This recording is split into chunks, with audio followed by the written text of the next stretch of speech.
Hello, hello, everybody. Happy Wednesday. Welcome to the Abomination Goddess podcast, where we sit down once a week and delve into the mysteries of intuition, offer a space to explore the knowing within you, and help you lift the veil so that you can see more of the real world around you. With me, as always, is Casie Halseth. She is the author of Abomination Born, the book series, a fictional portrayal of her real life experiences with the mystical realms. Her action packed books are full of lessons, insights, and calls for other abomination born folks around the world to start connecting, which is what we do in our podcast each week. She is an award winning public speaker, and I think that you'll find by watching the podcast and reading her books that she just effortlessly draws her audience into her world, both in her books and on the stage. Welcome, Casie. Thank you. My name is Ashley Kim. I am the author of Villain Era Goddess. It is a book that I wrote to help women on their journey to set boundaries, build confidence, and heal themselves. It is a very honest and open look at what I went through and the tools that I used to survive my villain era. I went through my journey alone, and I wrote this book so that you wouldn't have to go it alone. So I will be riding the crazy roller coaster with you. Yay. Awesome. And now Debra Burris is our special guest today. She is here to teach us more about the Omen Days. It is a 12-day event using tarot cards to predict and plan for each month of 2026, and we will get into that soon. Debra is the author of Weather Magic. It is a nonfiction book that shows you how to harness powerful energy from weather. In this book, you will learn more about the connection between science and sorcery, helping you take simple steps to cast more powerful magic, rain or shine. It is a wonderful book. Yep, there's Casey's. Mine's right there. I can see it on my bookshelf. Debra is a witch, farmer, physicist, and master naturalist. She has a PhD in physics and teaches meteorology, astronomy, and physical sciences at the University of Central Arkansas. She has volunteered as a storm spotter. She has worked at the National Severe Storms Lab and presents regularly at Mystic South. So she is obviously amazing, and we are so happy to have her here. Welcome, Debra. Thank you. I'm glad to Yay, be here welcome, again. welcome. We had you on a few months ago, and since then, I say probably, I don't know, once a month, Casie and I talk about you and how we are so excited for today. We are so excited. So, yay, awesome. Okay. So the first thing that we like to do is a little show and tell. We can show each other what we're kind of into. And I am going to go ahead and share my screen real quick. And okay, it should start to show up. Let me know if you can see it or not. There it is. Good. Okay. All right. So Casie, do you want to go first or do you want me to go Yeah. first? No, I'll go first. Let me Why don't you scroll go down. to the thing why humans respond to the artist? Mhm. This is something I saw on uh not YouTube, one of those alternatives to YouTube. I don't know what it is, what it's called. But anyway, why humans respond to the artist behind the art. And I Ooh. thought that was so fascinating. Um, if the artwork looks good, why does it matter who made it? Well, this article says because art is not merely the arrangement of sensory or intellectual events, art is the externalization of a person. Humans Wow. instinctively respond to the story of the artist. You know, and as I was reading this yesterday, I was thinking about Debra Burris. I have a couple of her bones, things that she's done artwork to, and it's the person who does it. You painted on my Mrs. Deer bone, and uh, it it does make a difference who makes it. So let's see. The story of the artist. Okay, sensory or intellectual elements. Art is an externalization of a person. Humans instinctively respond to the story of the artist, the circumstances of the work's creation, the suffering or joy behind it, the intention embedded in form, the authenticity of moral struggle, the courage of vulnerability expressed. We do not value Van Gogh because his brushstrokes are mathematically superior. We value Van Gogh because his soul is visible in the work. The value of art is the presence of volition in form. AI can imitate form but cannot generate presence. Ooh, I love that. Anyway, I just thought this was just just wonderful, and it's so true. And we all write, and when we write, it's us in what we do. Yeah, You know, it is. we're there. Yeah. And you know what's crazy? When I read a book, I can tell when they used AI to help them. Like maybe they had a hard part in just one section of the book, but I can tell there is no like soul in it anymore. And then you can tell when it goes back to what they were writing themselves. It's very interesting to pay attention to that. Oh, I'll have to pay attention. I've never used it. Then my other thing was about Shin. Let's see where have I got her sheet here. I'm so organized, I can't find anything. There we I go. have it up. Do you want me to read it on here? No, I've got it here. Okay. I took ibuprofen last week, and my brain is just going on to blank blank mode every once in a while. In 1925, a spiritual teacher claimed that every word you speak activates a hidden pattern in the field around you. She called it the word code, a viral blueprint that quietly builds the reality you're living in. Here's the three-step method. And anyway, her name is Shin. Um, Hmm. I have one of her books on Kindle, but she basically is saying that, our words create everything. Here's just a few things. Shin realized that language wasn't communication, it was programming. Every Mhm. sentence was an instruction to the subconscious and the field around it. She concluded the world is your wand. It directs Oh, energy, it shapes outcomes, it builds the next moment before you step into it. You speak your way into reality. Oh, that is so true.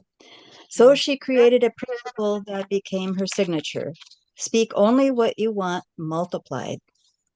Because the field doesn't filter intention, it follows vibration. And this is her code is word transforms to vibration, transforms to pattern, transforms to reality. What you say repeatedly becomes frequency. The frequency becomes a pattern. The pattern becomes your lived experience. Language is manifestation. Isn't that I love wonderful? that. Yeah, I love that. And what a good reminder for us too. Yes. Yeah. I love that. I was thinking about that the other day because I was thinking about how I always tell you, Casie, that I want to start doing talks or workshops based on my book, but I never know what to do. And I thought, man, that's all I say is I don't know. I don't know. I don't know. I don't know. And I was like, I should probably start changing that. That's because you're high intuitive, and high intuitives can get caught in that loop of the Mm. knowing, having to Yeah. know everything. Yeah. Yes. Yeah. So I need to get out of that loop. Let's see. I think that was all that you had in there. Yeah, that was it. Yeah. Okay. I just have a few things here. One of the things that I liked, we had talked about the end of the 9 year cycle, and so then I saw it on, and you might have actually liked this on Instagram too, and maybe that's why it was in my feed. Um, but it was talking about how right now we're in the year of the snake, which and then we're ending the 9 year, and so it's very interesting how that goes together because snakes shed their skin and so that you're getting rid of old stuff that way. So I thought that was perfect. Um, let's see Yeah. here. And then what was the other thing that I had on here about it? So in snake years, everything is false, or everything that is false, expired, or outgrown must fall away. The snake strips you down to your most honest self, not to punish you, but to prepare you. Shedding is the medicine. Um, which I think is super interesting because I would say the last week I have seen people getting very good news in a way that their 2026 is like a great outlook for them. And but on the flip side, and I feel like there's no in between. On the flip side, I'm seeing people going through horrific things Yes. And you can see these horrific things are kind of a consequence of the things that they've been ignoring for years. And now I call it the public shaming. Since they've ignored it, now they're in the public shaming stage where you have to fix it because you don't have a choice anymore. And unfortunately, it's usually very public when that happens. And so it's been interesting to watch that. At first, I was like, "Ooh, we're all getting good news," and then and then I was like, "Oh, nope, not all of us. Shoot." So anyway, I think that's super interesting. So if anyone's going up the roller coaster or down, just know that you're shedding your skin, and you're gonna get there. And with Okay. snakes, with snakes, when a snake is shedding its skin, sometimes the skin, as it's coming off, it goes over his eyes. And during the time that Mhm. he can't see, that is when he does all his biting. So a snake, Mhm. might let you pass by. A copperhead doesn't usually bite. They're not quite that aggressive. But if a copperhead is in that shedding stage and they've got something over their eye, they're going to bite at anything that comes near. Yep. And so that's what happens toward the end of the cycle of the shedding is for if it doesn't come off quickly and it gets kind of stuck, Yep. they'll just Public bite shaming. and it's really bad. Yes, yes, really bad. So everybody hang in there. Um, Yeah, okay. it does So I come just off. also it does come off. Yes, it Yeah. comes off. You lead blind forever. I just wanted to show a couple pictures of the moon that we just had. My daughter took both of these actually in the morning. Oh, Obviously, this was wow. very early in the morning, and I actually forgot about this. I forgot about this moon coming, and then we were like, "Oh my gosh, look at that! It's so big and beautiful." Anyway, so then I was Yeah. like, "Oh yeah, that's right." So you had a little reminder, and then this one was a little bit later. And I was telling her, one of my favorite parts of the day is when the moon and the sun are kind of in the same spots in the sky. I love it. And so anyway, she had to hear that whole story from me, probably for the 10th time. It's my favorite time of day. Yeah, so and it was a wild Beautiful. moon. I'm still Yeah. feeling the It was effects. a wild ride. I gotta say, I'm just now coming down. It's not over with yet. The Yes. computer didn't work today. Yeah.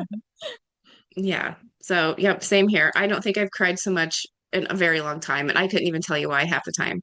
So, anyway, hopefully that's all out of my system. And then I wanted to show this picture because, well, I like the oh my gosh, my brain just forgot what this is called. Windmill? Thank you. Okay, I was like thinking car parts. Anyway, so if I say something stupid, stop me.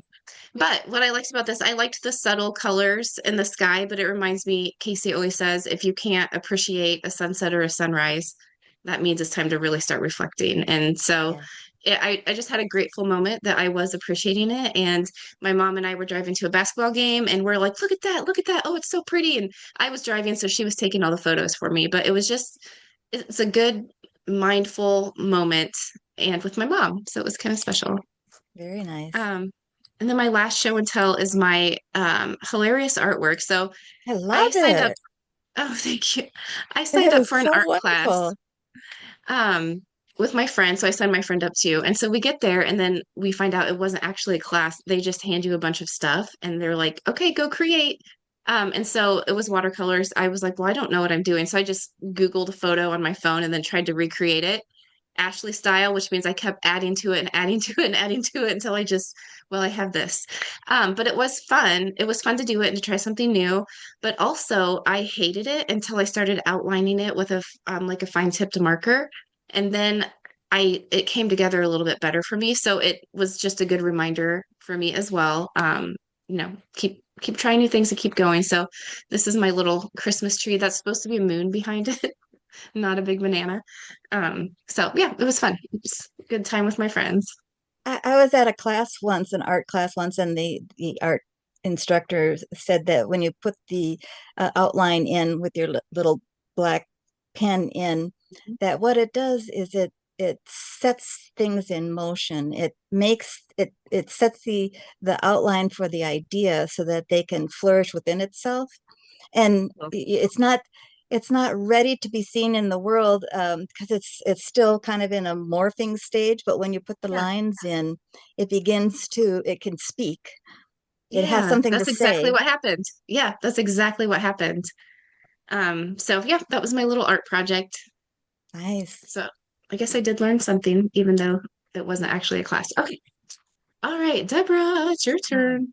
Well, that's really interesting you said that about the outline because very often I'll be working on a piece and I'm like, ugh, ugh. And then I do the outline, I'm like, oh, yes, this is what There it it is. needed. Yes. Okay, I guess let's start with, I guess I sent you the tree picture twice, but let's start with the picture of the tree. Okay.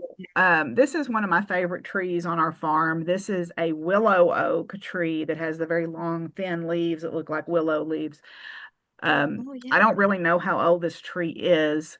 It's probably somewhere north of 100 years old, but she is one of my favorite trees on the property. And I was out taking a walk the other day picking up turkey feathers because we have a really large turkey flock, two actually wild turkey flocks on our property. And I was out just looking in the field for feathers, and the sun was going, was kind of in the right place. And I looked up at her and I was like, man, she's so beautiful. mhm. And I started getting this sort of feeling in myself, like there was something I've been trying to grasp or put a name or a meaning to, and I wasn't quite there. And then a couple of days later, Joel and I were driving across. He's got one of his favorite cows. We've been feeding her a little extra because she's got a baby, and we wanted to make Mm. sure she keeps her weight up. And we were driving across the field, and um, there's this one field that's when you come around this corner, it's this very long, rolling expanse of grass, and there's trees on either side of it, and you can see this tree. And it was like, that after that golden hour in the afternoon, and there were all the clouds, and you were talking about the subtle colors and all of that. There were the pinks and the purples, and I was driving along, and whatever this feeling was that I had been chasing, this feeling of this melancholy for like since 2021, Oh, and I wow. didn't really realize what it was until that instant. So after I came back from when the world shut down, in 2020 and 2021, we were not on campus teaching live for a year and a half. And Mhm. then we came back, and after I came back, I just felt very disconnected, disjointed, disconnected. And part of me was blaming the fact that we had started a new program in my department, and for a long time I really felt like that's what it was. And what I realized in that moment driving across that field, it was not that. What it was is during that year and a half, I finally was able to tend my land and priestess to my land in the way that I had been wanting to since I had moved back in 2005, because I was Mhm. there all the time. I was focused on, the gardens and the trees and the wildlife and learning all the plants and learning all the trees and all of that. And that is what it had been waiting for. And then that was all taken from me when we had to Mhm. go back to work and I wasn't there all the Mhm. time. And I literally stopped driving, put the car in park, slapped my hand on Joel's arm, and went, "Oh my God." It was like this thunderbolt of a moment. Mhm. And so now that I know what it is, now I know what I need to do to deal with it, right? But it Yeah. has taken me since we came back to campus to put a name on that feeling, and that's what it was. So that's Yeah. why I wanted to share that picture, was that sort of beautiful tree and then that thunderbolt moment that I had. But she's just so pretty with the tree and the Yeah. leaves and the all her branches, and she's like the perfect tree house tree climbing tree. And we have Hmm. several of these very stately old ladies, as I call them, my ladies, on the Yeah. farm. And every time it comes a storm, I'm always like, nope, y'all need to keep your feet in the ground, keep your feet in the ground, keep your heads up and your feet in the ground. Yeah. So far they have, but she's just one of my favorite trees on the Yeah. property. So It's I want. gorgeous. Yeah. You made some good friends and you were missing them, huh? Yes, yes, that. Well, I often talk about myself as being land tied, like I'm married to that land, Mhm. and it really is true in a lot of ways. Okay, I guess the next one is the persimmon seed that I'm holding in my hand there. Yeah. Oh, So this yes. is a fun little piece of weather lore, right? So we have wild persimmons that grow on our property, and one of the pieces of lore about persimmon seeds is you can predict use them as weather predictors. So if it's a fork, that means it's not going to be a bad winter. If it's a knife, it's supposed to be icy because it's cutting and cold and all of that. And if it's a spoon, it's supposed to snow way more than normal. Oh, Now, the National Weather Service, some of the models are also saying we're going to have a much snowier winter than we've had in a long time. So I've never had this happen, but we checked 5 different persimmon seeds. So you wait till they're ripe. Please do not bite into an unripe persimmon because your face will turn itself inside out. They are so sour that you will yeah. literally pucker to the point that you'll implode your head, I think. But uh, the seeds, we checked 5 different seeds. Every single one of them had a spoon in it. We And I was did too. wow. Oh yeah? Did you get We all did too. And north of us in Missouri, the guy up there, he did too. And all of them had the spoon. Ooh, wild? So I'm thinking it's like, okay, here we go. Get yeah. ready. I follow what happened last year, last winter for Australia. And Mhm. whatever happens on Australia, the same part of Australia that is for Arkansas, if you put Australia on top of the United States and find Yeah. where you live, whatever happened last season for them, their last winter will happen for us this hmm winter. That kind of And makes it's sense been with those very ocean accurate. oscillations. Yeah, I mean, I was kind of blown away by that, the fact that there was 5 spoons and 5. Yeah. So anyway, and Yeah. they're so clear. I mean, there is sometimes you're like, I don't know what that is. No, that is Yeah, definitely. exactly. So Yeah. This one's obvious. Oh, Wow. I'm glad I'm especially, getting new tires on my car. yeah. We Um, don't go anywhere during the snow. I guess the next one, let's do the clovers.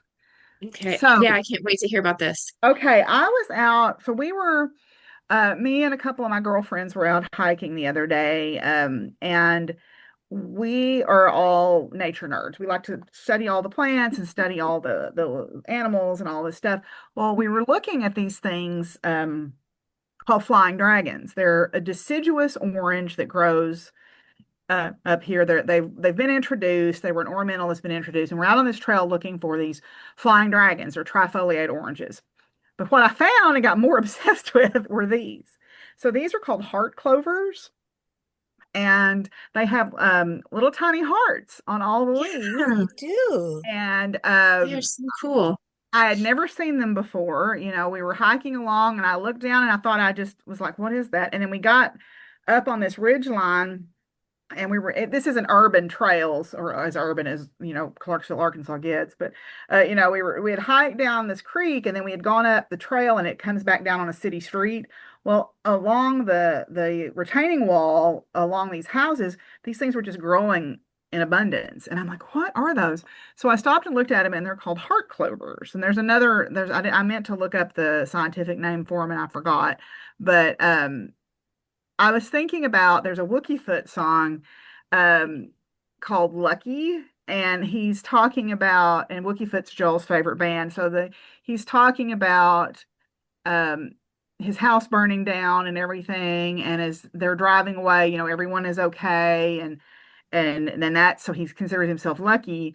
And one of the things he says is, I don't look for 4-leaf clovers. I want to look for 3 leaves because I want to have luck anywhere I look for it. And I Oh, love that idea of the 3-leaf, having luck and yeah. you can find it.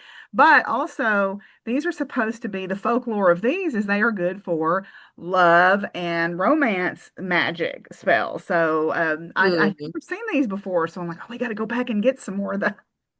yeah. Yeah. Oh, these are so cool.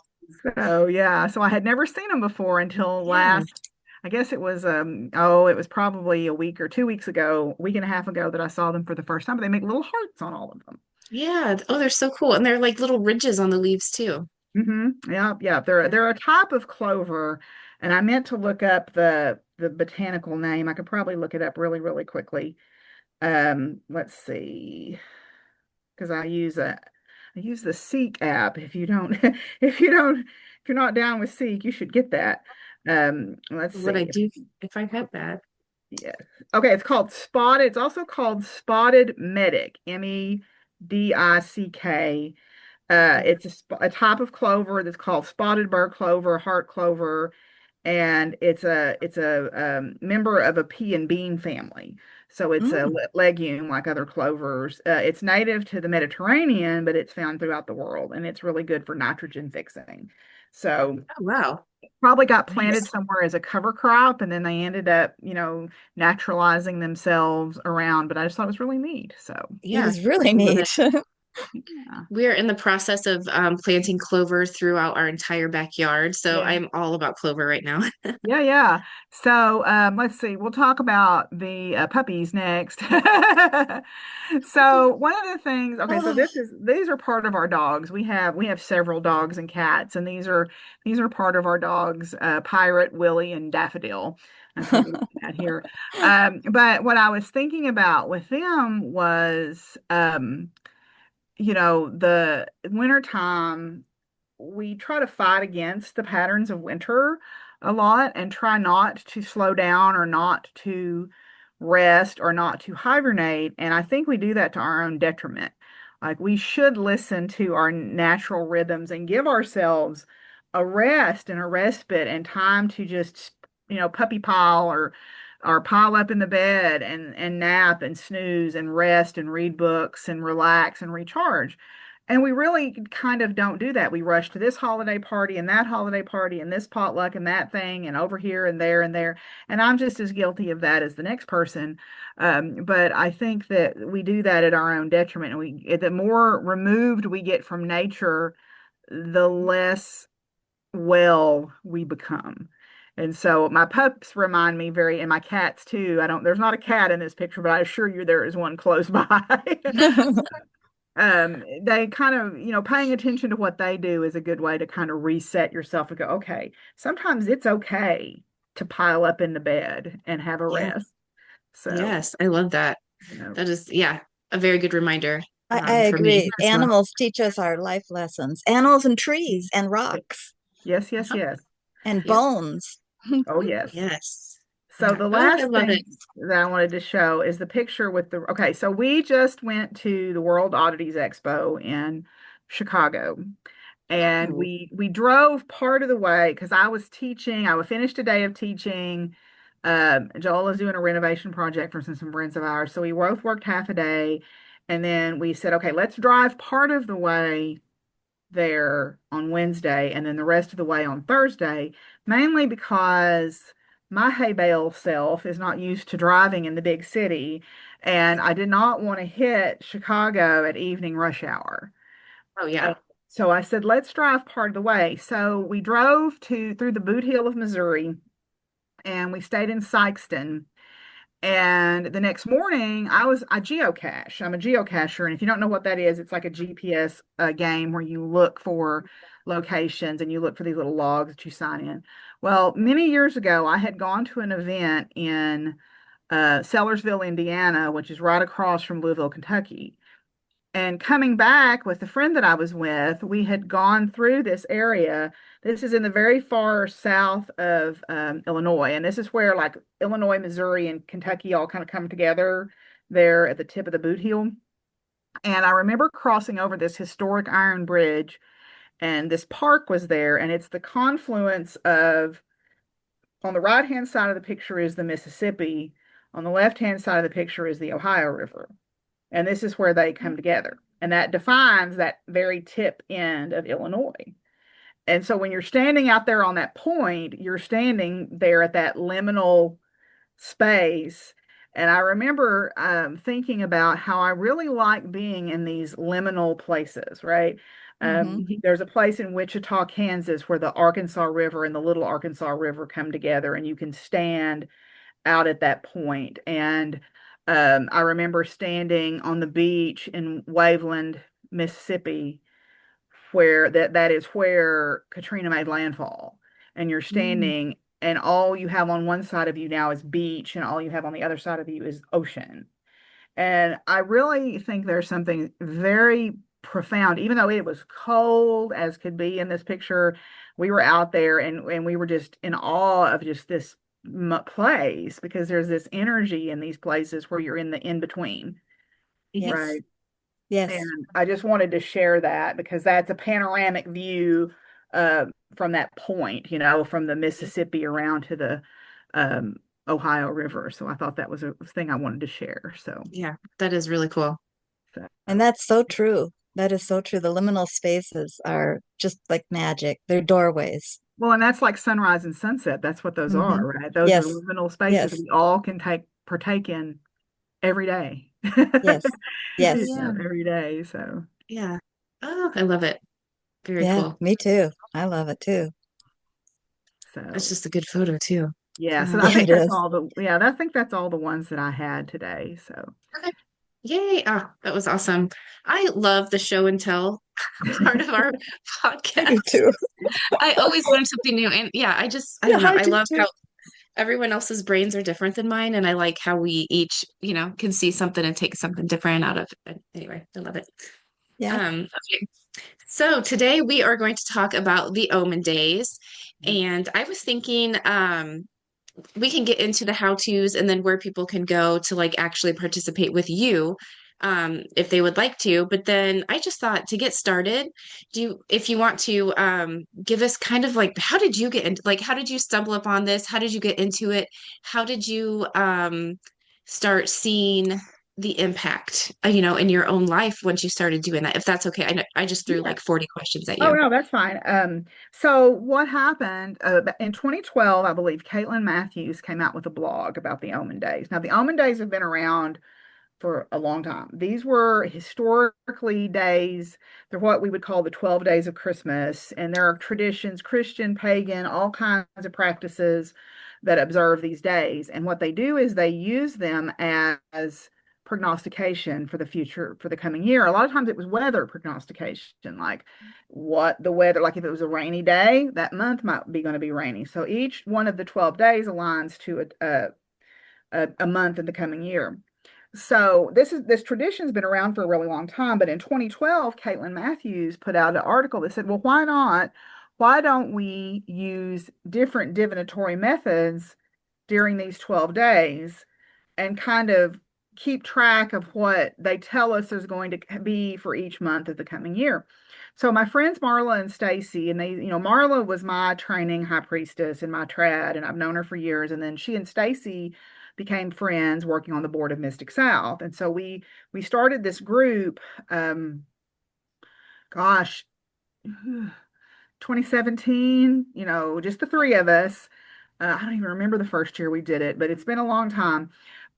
We started this group where what we did was we did it was before that. Yeah, because I actually met Stacy in person for the first time at the very first Mystic South, and that was in 2017. So, so we probably been doing this for almost 10 years. Oh, wow. And what we did was it's kind of a free for all. However you want to do your divination is up to you. You can use tarot, you can use runes, you can use oracle decks, you can use weather signs, you can use whatever. You can make it as simple as you want. You can go over the top wild with it like I tried to do one year, and it ended up taking me half a day to keep up with everything that I was doing, right? So because, I have to be extra sometimes. But about 4 years ago, I started a group online to kind of support each other and talk about this and get more people interested in it. So what Marla and Stacy and I do is we write down our divination, or I take a picture of it, or I'll draw it. I'll keep a journal and I'll draw it in my notebook. And um and then the other part of what I do is I pay attention to things that are going on around me that day. Like, did I see something unusual? Was there an unusual weather event? Was there something in my mind that went, bing, this is important, write this down? And I've had things like that happen. Like I've had, you know, one day we were talking about the sunrise and the sunset.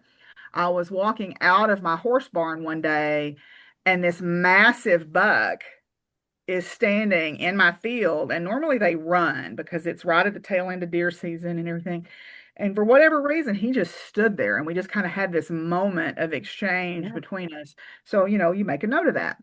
Um, and so I keep up with that kind of stuff too.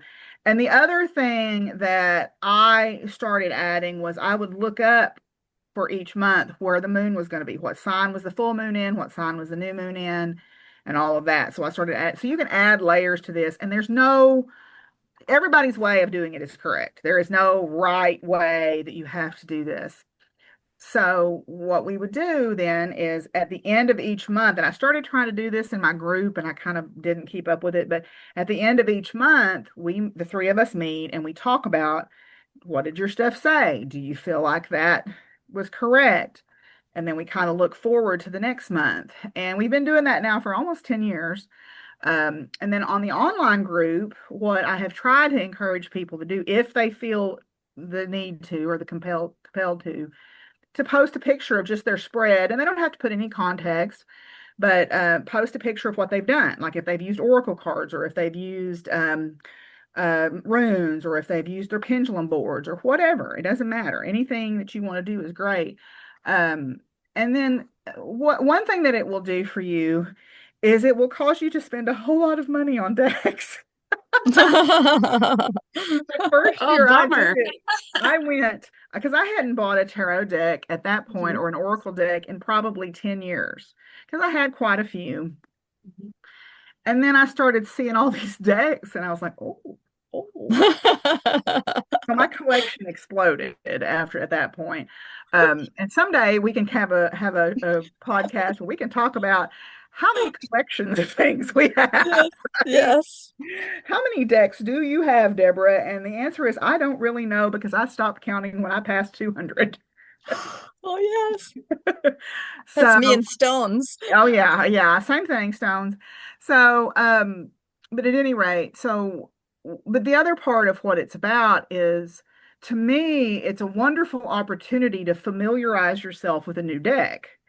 Mm, So if you've got a deck that you want to learn, or maybe one that you've had a little bit of trouble connecting with, because it's gives you time to consider what you have. Like I spend the whole day with whatever I do, I leave it laid out in a place where the cats and the dogs can't mess with it. I leave it laid out and I come back through during the day and I look at it and I think about it and I write a few more things down. And to me, it's a way to connect with a deck maybe that you've struggled with, or if you've struggled with connecting with the runes. Like I'm one of those people that I will purposely pick a deck that I have a hard time with to use during this time. yeah. And the other thing that I do, and we can talk about my individual spreads in a little bit, but it's just a good way really to connect with your own personal interpretation and practice, Mhm. right? You don't have to look at the book. You just look at the deck, you look at the cards, you think about how you feel, you come back to them and you spend the day with them basically. And Yeah. so it's a great way to make those connections. And that's pretty much it. You can be as elaborate. I mean, the first few years I've done it, I drew a card. That was it. A card, and that was all I wanted, and that was all I needed. And then a couple of years ago, I went ham and just had so many layers, and it was crazy. I just had too much going on. That was too much. Mhm.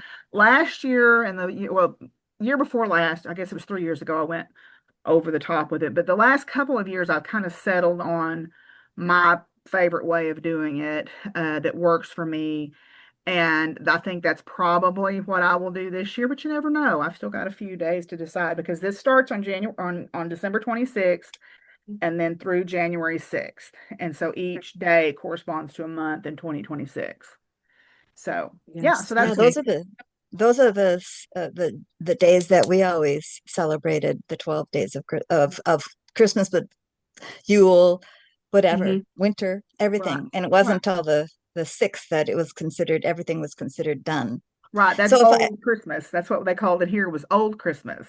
Yeah, So, on Oh, the okay. 6th is when we got the you could get you were supposed to get presents, but on Christmas you were supposed to get holy things, or sacred things. Hmm. right. Oh, that's Well, and cool. it was called Old Christmas around here because of the change from the Julian calendar to the Gregorian calendar, Mhm. Yeah, right? It changed the number of days in a year and it moved the date of Christmas. yes, did. And a lot of people, even my grandparents, it came down in from Appalachia into the Ozarks where they're like, no, we do both. We celebrate both. And it wasn't standardized for the longest time. And so a lot of people don't call it Old Christmas anymore. And that's another reason why I like doing this because it kind of keeps that word alive, right? It kind of keeps those good Yeah, old mountain traditions alive. So yeah. I like that. So if I understand what this is so on the first day, on the 26th, you whatever you if you're going to pull a card, or if rocks talk to you or a tree talks to you, whatever it is, make a note of it. Hmm. And then so that's the first day of Yule. Hmm. And Um, that's for January. or not Omen days. Yeah. So then that goes for January. And then on the 27th of December would go for February. February. That's Oh, right. that is so cool. Yeah, yeah. You need to put a book together for this. Oh, well, I mean, it's not an original idea. So, I do talk about it a little bit in a couple of my classes, but it's a Yeah. good, and there might be a book in the works about farm girl folk magic, coming down the pike. I'm working on my second book right now, which is going to be an astronomy of astrology book with Joseph from Stars by Joseph. We're actually working on our manuscript right now together. But Oh, then my third book excellent. will probably have some of this stuff in it because it's going to be a farm girl folk magic book. So, Just that Excellent. title alone, I'm so in. yeah, well, Yeah. and I'm starting to Yeah. teach classes about farm gal folk magic too. So that's starting to, at events that I'm at, that's starting to be my Yeah, preferred thing to teach about. So, yeah, perfect. yeah. I love So The it's, that. old ways. it's a wonderful opportunity to connect to those old ways. And I think Yes. that and we talked about this, I think, a little bit before when we talked about our ancestors and our spiritual team. Anything you can do to strengthen that through line, that thread of connection to the past, to the present, and the future is a good thing, right? You're adding more. I look at it as like a cable, and you're adding more layers to the cable or more twists to the cable to make it stronger. So I think connecting to those you know, not everything in the past was good, not everything in the past was bad, but there are some things that are pretty good, and this is one of those things that comes forward. But we put a modern, or hopefully a more wise and open and inclusive twist on it, right? So that's what Yeah. we're going to do. So That's Oh, what I we're love supposed to that. do. yeah, Make it ours. Make it yeah, ours. evolve it, Yeah. right? Hmm. So that's what it basically is. It's very straightforward. How you choose to practice it is wholly up to you, and I can show you some of the things that I've done in the past, but really there's no prescription for how you're supposed to do your What divination. about the weather? So, like on the 26th of December, if we have a lot of precipitation that day, will it be can I expect then January to have a lot of precipitation, or do Well, I just observe it? that's what the original uses were saying that, right? And so I tend to pay attention to the weather. I tend to pay attention to all the things. Like if it's unusually cold, if it's unusually warm, if it's Yeah. stormy, if it's, I because that's who I am. But yeah, I mean that's what the original uses were. And that is a even in a Catholic traditions, there are Catholic traditions in the Catalan that do this. So they record the weather and pay attention. So if it's extra rainy, if it's overly rainy it might be extra rainy that month, or maybe if it's just some rain, it's like, okay, we'll have a normal rainfall month, Oh, or something. wow. Or if it's extra warm or extra cold or whatever. So Yeah. Yeah, yeah. I love Yeah. that. Okay, so you can draw cards, stones, runes, whatever. If you want to, you can also pay attention to weather, Mhm. animals, your body, relationships, like just kind of anything that happens that day if you want to go that far. Yeah, because everything we do is magic. There is no mundane. You Yeah. can say that there's the mundane world and the magical world, but no, there's not. Everything is magical in some way if you choose to see it that way, right? Yes. And so I will pay attention to how I feel that day. Was work extra busy? Did something strange happen? Normally I'm off work during this time, so I don't have anything to observe about my work, but I have a friend, one of my friends in my little group, she pays attention to it. Was, she works in customer service, and was there something weird, Yeah. unusual happened? Did you see a friend you had not seen in a very long time? Or did you find a photograph of a friend that you hadn't seen in a very long time? Maybe that means you're going to see them that month. So you can Yeah. add whatever meaning you want to this, and it's Hmm. perfect for you. Yeah. I And just looked at this. the 26th of December corresponds to July, the month of July. So Oh that's yeah. how that. No, I got that wrong. The 20. No, no, never mind. I got it wrong. I was just thinking, um, we have Christmas in July. People have Right, right, Christmas right. in July. So I was Yeah. trying to think, but actually, that won't come until the 1st of January Yeah, is July. yeah. Because I was born in July, so I always pay extra attention to what's going on in January. Yeah, I didn't even Because think of about that July. birthday month too. Yeah. Yeah. And my papa used to say, whatever you do on January 1st is what you'll do all year long. So I'm like, I'm not doing any housework. No housework this day.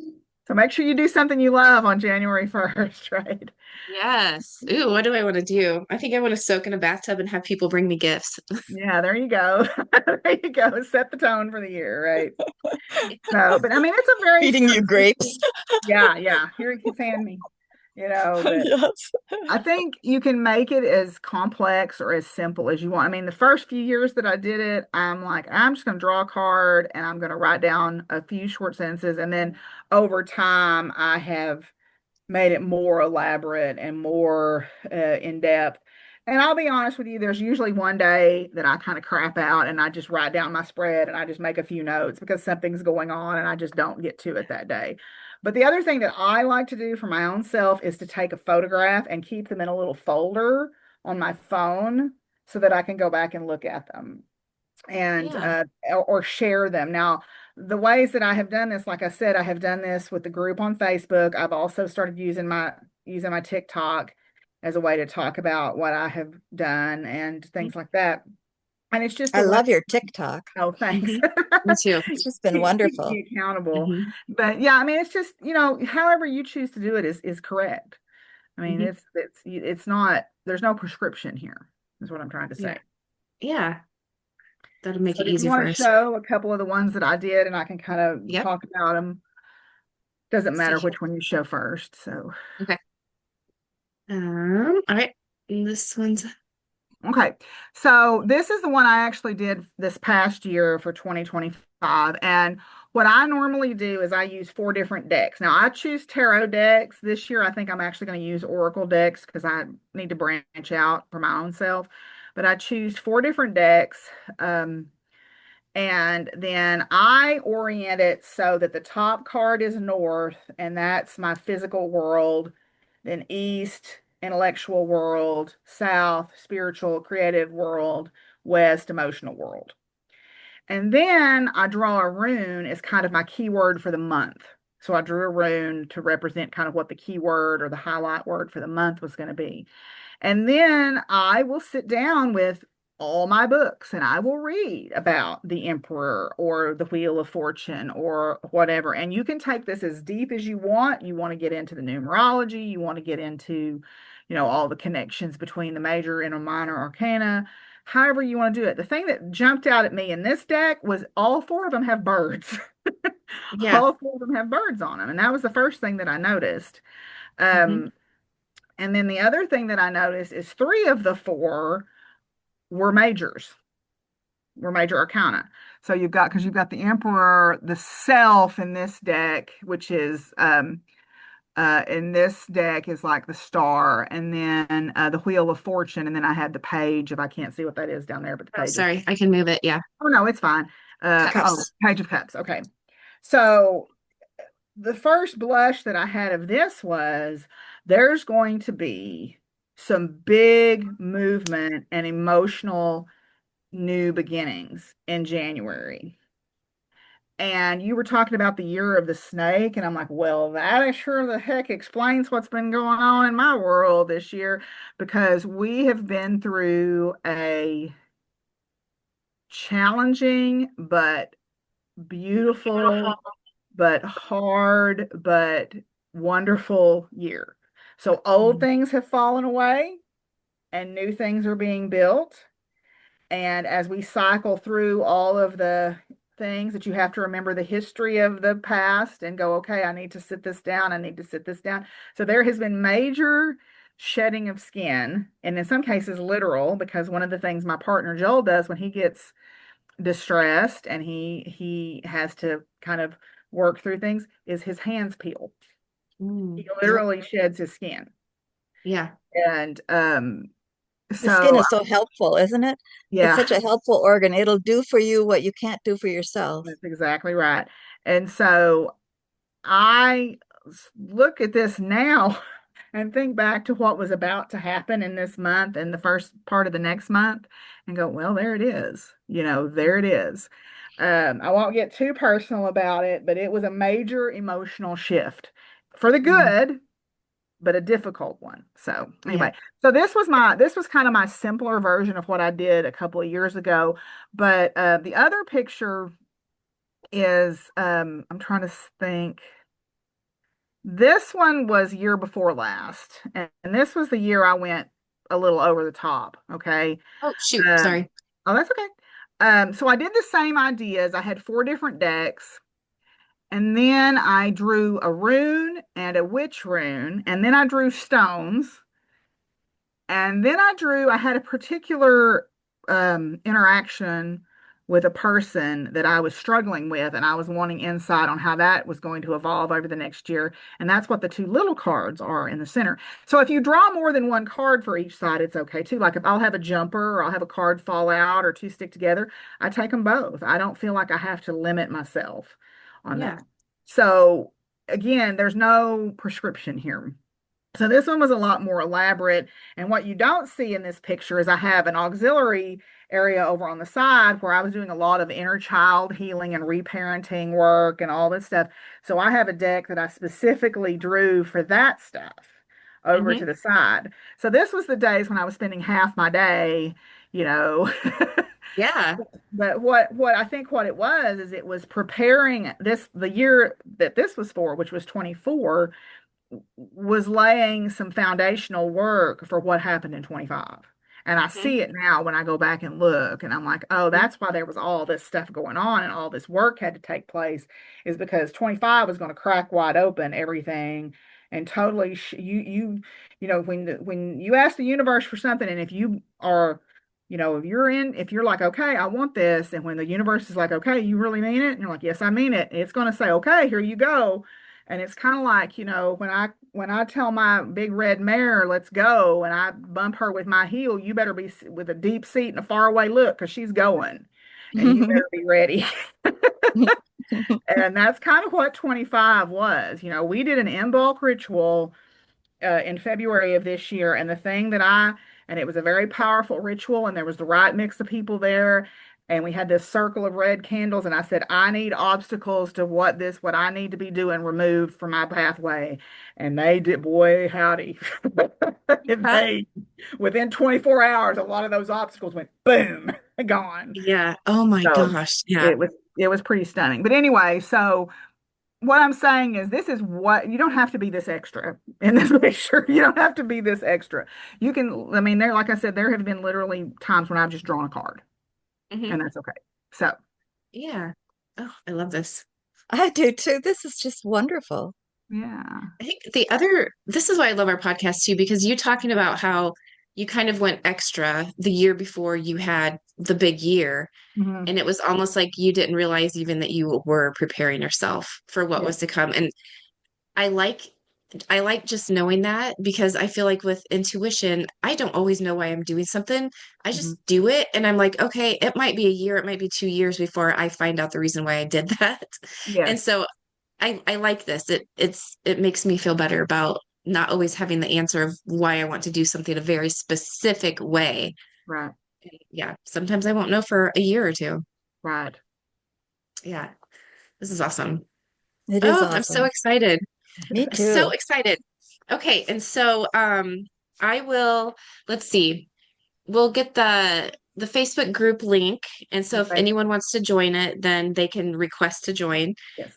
Is that correct? Like you Yeah, just requested. I'll send you the link and you can put it in your show notes. And anybody that wants, it is a public group. You don't have to participate. You can just lurk. You can participate as much as you want to, or as little as you want to. But it is definitely, if you're trying to swear off buying decks, it may not be the best group for you because we are some avian suckers over there in that group.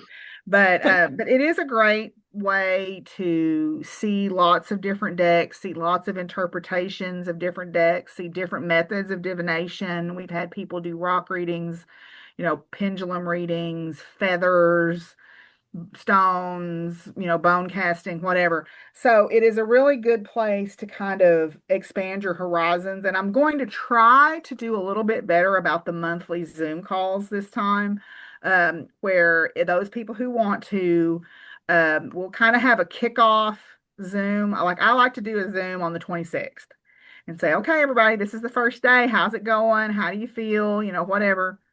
And then I try to do, I started out trying to do them at the end of every month and whether people could come or not. And I'm going to try to be more diligent about that this year, hopefully. Mhm. And because it helps me too. It helps me Yeah.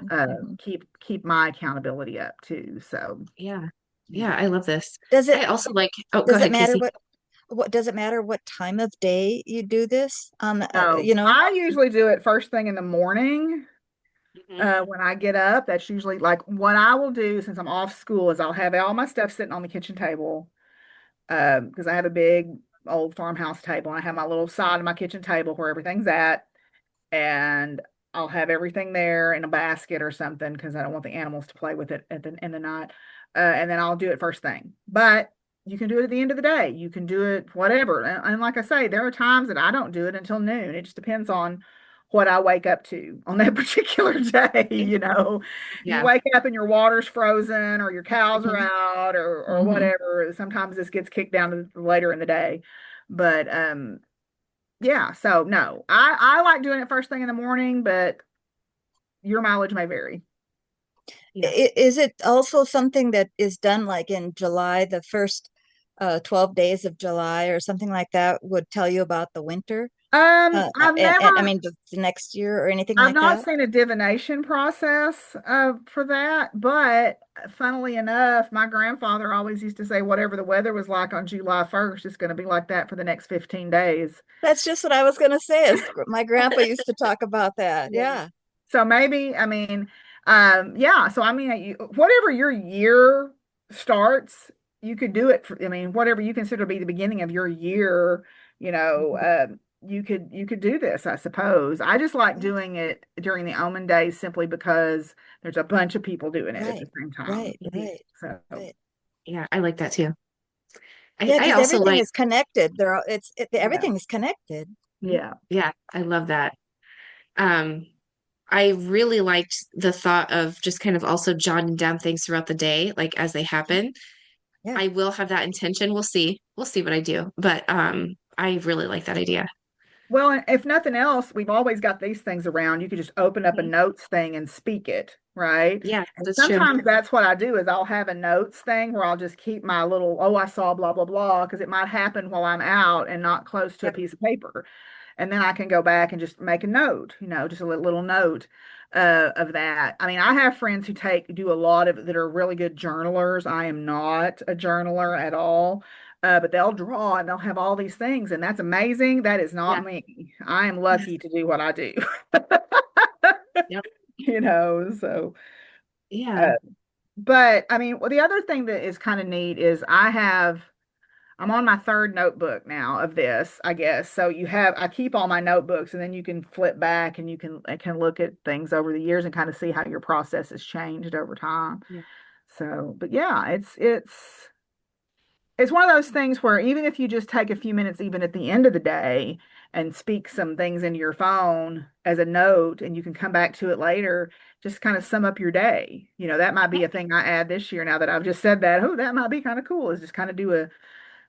Yeah, and if that day was crazy and you could even say that into your phone and then you'll know that the corresponding month might turn out to be a pretty wild month. yeah, Mhm. yeah, yeah. So, Yeah. Oh, this is so exciting. Awesome. Okay. Anything else before we wrap up that we want to say about this? Or I mean, I feel like we've covered a lot, but yeah. I just, like I said, I'll give you the link to the Facebook group. People are welcome to come and join it. There's And your no, TikTok is Doc Firewoman. yeah, it's Doc yeah. Firewoman. Yeah. I really like it. Yeah, yeah. Yes. Yep. You I'll can put find that in the notes too. it. And I'll send you, actually, I can send you the link to my author page, and it's got a link tree that'll get you to everything. Oh, there you So, go. and I may Okay. add the Omen days to it if I remember to do it, but I'm not going to promise. So I'll send you a separate link for that group. But you can go there and yeah, just, don't get discouraged if you get behind. Don't get discouraged. Just, anything you can do is better than not anything. Right. Right. Exactly. Exactly. Oh, I love it. Awesome. Okay. Well, everybody look in the show notes. I will put the links in there. And Deborah, thank you so much. Thank you. Um, This was wonderful. Yeah, I love it, seeing y'all yeah, always. It's always yes, Yes, me yes. too. We love having you on here. And Yeah, we your do. knowledge, your experiences, like just everything. Um, Everything. yeah, we just love you. So yay, thank you. Yay, thank you. Okay, and hopefully everybody has a great rest of the week. Oh, Casie and I have been adding in the show notes gift ideas from people that have been on the podcast. Deborah, we have a link to your book Oh, that's in there. But yeah, just if you don't know what to buy somebody and you want to help them get into learning, different things and opening their viewpoints, our guests have books, products, all kinds of things. So check that out. Awesome. All right. I'm going to stop the recording. Bye, everybody. Bye.